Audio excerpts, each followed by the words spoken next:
E você acredita que o arrebatamento vai acontecer antes dos 7 anos que seriam aquele período de 3 anos e meio, 3 anos e meio, Uhum. né?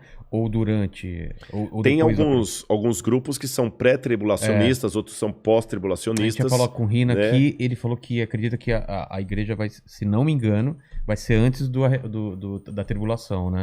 Eu acredito que a igreja passará pela grande tribulação, Vivenciando? vivenciando. Eu acredito que Ah, sim. é? Por várias razões. A primeira delas, você sabe que toda a doutrina de arrebatamento da igreja, dispensacionalismo, Arrebatamento, pro pessoal que não tá acostumado, como você explicaria? tá, eu vou resumir o que é o arrebatamento. Tá. Vocês já ouviram falar, pessoal, aqui num filme chamado Deixados para Trás, de Tim LaHaye, Eu vi, mas eu não Left sei. Behind, né? Talvez o pessoal... Ainda vão criar uma tecnologia que a gente fala assim, eu ouvi, a gente vai ouvir, né? Já ouvi aqui. O pessoal... Esse filme mostra mais ou menos essa ideia. A ideia do arrebatamento é que o anticristo será um líder mundial, carismático, e quando ele começar a dominar a Terra, um pouco antes dele exercer sua hegemonia, a igreja vai começar a desaparecer. Pessoas sumindo. O avião vai ficar desgovernado, aqui, vai tá cair. Aqui, o mandíbula tal, desapareceu lá. samba, então vai ficar só a roupa lá e tudo e tal. Aqueles que estudam a profecia vão entender que ali foi a igreja que foi arrebatada.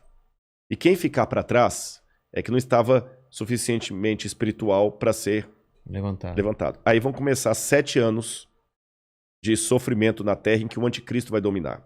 E ele vai perseguir aqueles que não estavam tão bem preparados. Muitos judeus nessa época vão se converter.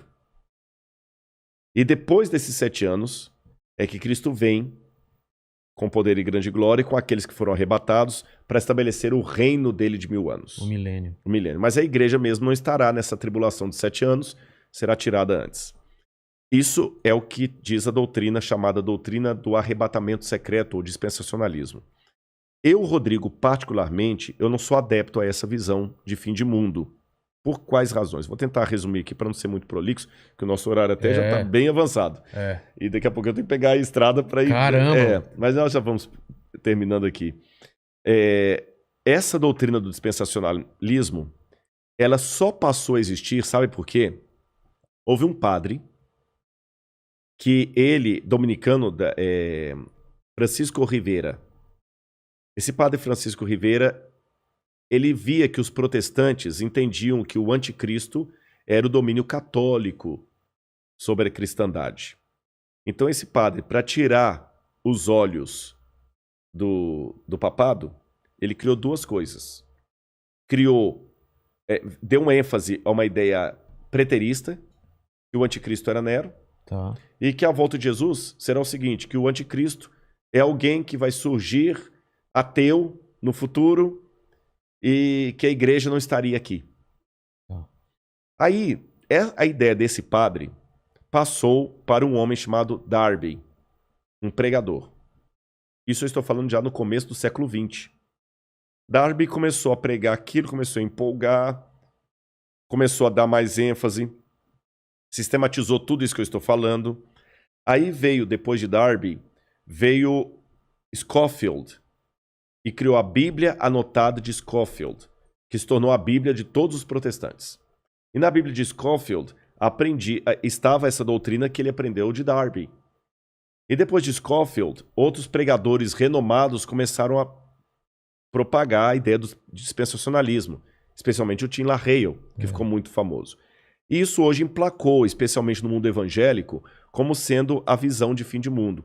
Só que se você olhar atrás da história do cristianismo, o dispensacionalismo, com o arrebatamento da igreja, 7 anos de tribulação, tudo mais, não fazia parte nem dos ensinos de Lutero, nem de Calvino, nem de Zwinglio, nem de John Wesley, dos metodistas, nem dos cátaros, nem dos albingenses, nem nenhum dos que viveram a história do cristianismo. Dos protestantes, nem os cátaros, como eu falei, nem os valdenses, nenhum deles ensinaram isso. Nem a igreja católica ensinou isso. Se você for recuando mais, nem os pais da igreja ensinaram isso. Então, se fosse uma doutrina verdadeira, a gente tinha que admitir que é uma doutrina que ficou por 2000 anos. Vigente? Não, nem vigente. Inesquecida.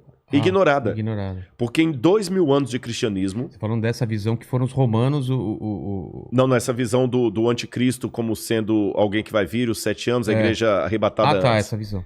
2000 anos, essa visão ficou completamente desconhecida do cristianismo. E veio à tona... Não tem nenhum autor cristão que fala dela. Começou com Francisco Rivera, padre, e depois Darby e Hal Lindsey também, que vai vir depois de Hal Lindsey com Tim LaHaye, que vão propagar isso aí. E espalhou no mundo gospel. Mas, biblicamente, eu tenho dificuldade de aceitá-la por algumas razões. Em primeiro lugar, a volta de Jesus na Bíblia é descrita, e quando eu falo eu acredito assim, eu estou falando Lutero, Zwinglio, Calvino, todo esse pessoal aí, né? Ela será com poder e grande glória. Todo olho o verá. Até aqueles que o traspassaram. A Bíblia não fala de um arrebatamento secreto. Não fala. Em momento... mas como é que... Mas Rodrigo, lá em Tessalonicenses fala, seremos arrebatados no abrir e fechar de olhos. A palavra arrebatados ali significa tirado de um lugar e levado para outro. Não fala em arrebatamento secreto. Jesus fala, porque assim como o relâmpago que sai do Oriente e se mostra até no Ocidente, assim há de ser a vinda do Filho do Homem. Então não é uma coisa secreta. Com essas coisas em mente, outro detalhe, o Apocalipse fala que Deus guardará o povo dele na aprovação que há de vir. Algumas traduções falam da aprovação. Guardará em meio à aprovação. Tá certo? A Arca de Noé, que é tomada por modelo de muitos, até em Jesus também, que fala, assim como foi nos dias do dilúvio, será na vinda do Filho do Homem, a família de Noé que foi salva, ela foi protegida do dilúvio, mas não retirada do dilúvio.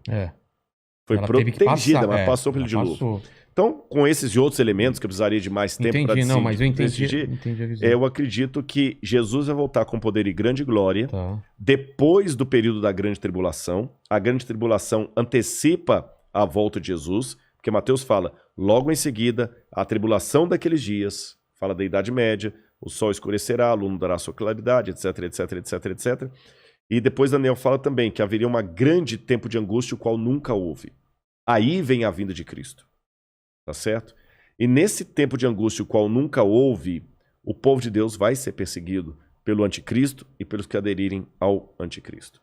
Eu não sei se eu estarei vivo nessa época, mas se eu estiver, eu peço a Deus que eu fique firme ao lado de Deus e você também. Amém. E a volta de Cristo é aquela esperança que acalenta o nosso coração. Está perto. Eu não posso dizer quão perto, mas está próxima. Você diz nossa geração. Nossa geração. Caramba. A única coisa que eu digo, para não ficar marcando data, é só uma atenção, e essa aqui é para quem é crente. Às vezes Deus tem profeticamente o tempo de cumprir uma coisa, mas por causa da rebeldia do povo dele, a promessa se estende e atrasa. Vou dar um exemplo. Quando o povo de Israel saiu do Egito... Era para ficar 40 anos? Não era para ficar 40 anos. Entendi. Então, se você tivesse conversando comigo na época que as pragas estivessem caindo no Egito e estivesse fazendo esse podcast... E aí? Lá em Mênfis. Exatamente. E me perguntaram assim, Rodrigo, na sua opinião, a libertação do povo hebreu está próxima? Eu falo assim, olha, pelo que eu estou vendo dos indícios, o rio Nilo se tornando em sangue, os animais morrendo, está muito próxima a libertação do povo de Deus. E de fato estava, tanto é que na Páscoa eles saíram. Só que eles saíram do Egito, mas o Egito não saiu deles. Resultado, ficaram 40 anos morgando no deserto. Então eu te dou a mesma resposta. Olhando o cenário mundial hoje, a nossa libertação está muito perto. Eu espero que nós não precisemos ficar 40 anos vagueando no deserto por causa da nossa falta de fé, da nossa falta de compromisso com as coisas de Deus.